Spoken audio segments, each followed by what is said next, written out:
Welcome to Learn by Choice. In this video, we are going to talk about the GDP deflator. So the deflation is the opposite of inflation. So inflation is the general increase in the price, whereas deflation is the general reduction in the price of the goods and services in any economy.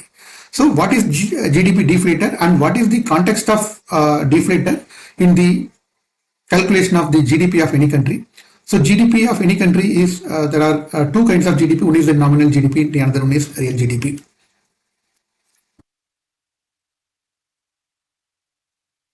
So the GDP deflator is like a thermometer for the economy's price level. So the GDP deflator shows how much prices of goods and services which has increased or decreased across the whole economy in a given year. So this GDP deflator helps one to understand whether the economic growth is real, whether it is really growing, or that increase is just due to inflation or higher prices. So to give a context, one person is earning 10,000 rupees per month in the last year. In the current year, he is earning per month 12,000 rupees. It looks very great when there is an increase of 2,000 rupees in the salary, monthly salary. But if the prices of the goods and services, whatever this person is availing, it has also gone by more than 20%. In that case, the person has not actually benefited out of the increase in the salary because the rise in the prices has eating away the increase in the salary. So that is where the GDP deflator helps. So the deflator helps whether the economy is genuinely growing or just becoming more and more expensive because of the rise in the prices. So the deflator is very important for understanding the real growth of the economy, which helps in making the policy decisions by government and also for planning budgets and also related to fixing the interest rates as far as the Reserve Bank of India is concerned. So GDP deflator is calculated by dividing nominal GDP and real GDP multiplied by 100. Nominal GDP is the current value of all the goods and services produced, which is including inflation, whereas the real GDP is the value of the goods and services adjusted for inflation. So actually the real GDP shows the actual production, whereas the nominal, it shows the price increase also. So if the nominal GDP is 150 lakh crores and real GDP is 125 lakh crores, so the deflator is calculated by dividing 150 and 125 multiplied by 100. So 120 is the answer. So 20% is the price increase from the base year. So the GDP deflator, it includes all the goods and services produced within the country. It includes things which are bought by the people, company and government. It also includes the exports which India sells abroad. Whereas since it is related to gross domestic product deflator, any imports which are coming from other countries are excluded from the GDP deflator calculation. So the GDP deflator is also price increase, and how it is different from CPI and WPI. The scope of GDP deflator is here all goods and services are covered, whereas in case of CPI, the consumer price index, only household items which is affecting the household is only included. And the GDP deflator is dynamic and it keeps changing, whereas CPI, there is a fixed basket of goods is being used for CPI calculation.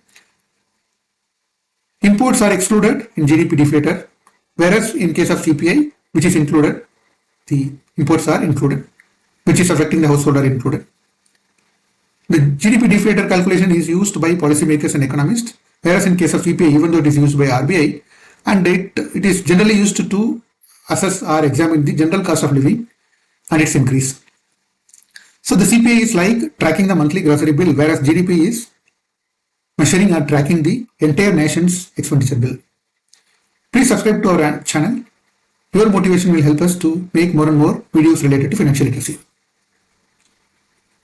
So how GDP deflator is different from the wholesale price index?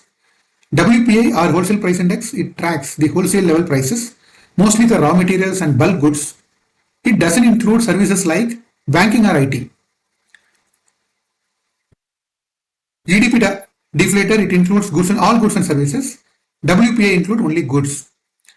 All sectors are covered under GDP deflator, whereas WPI covers only the industrial based items. And the GDP deflator is very broad, whereas WPI is used for assessing the wholesale trends. So the GDP deflator gives a complete picture, whereas the WPI is partial understanding of the price increase in any country. So to understand this GDP deflator, the nominal GDP of a country is 200 lakh crores. The real GDP is 160 lakh crores.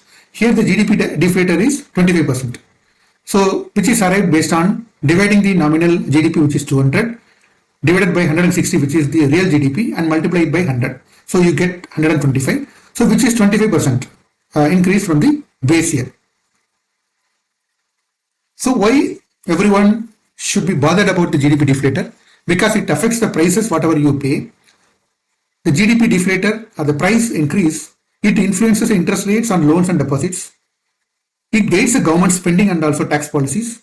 It helps one to understand whether India is truly progressing or just inflating by increasing the price of the goods and services.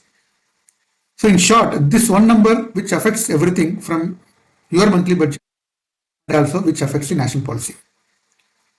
So the policymakers like RBI, government and economists, they use GDP deflator. For example, RBI is using for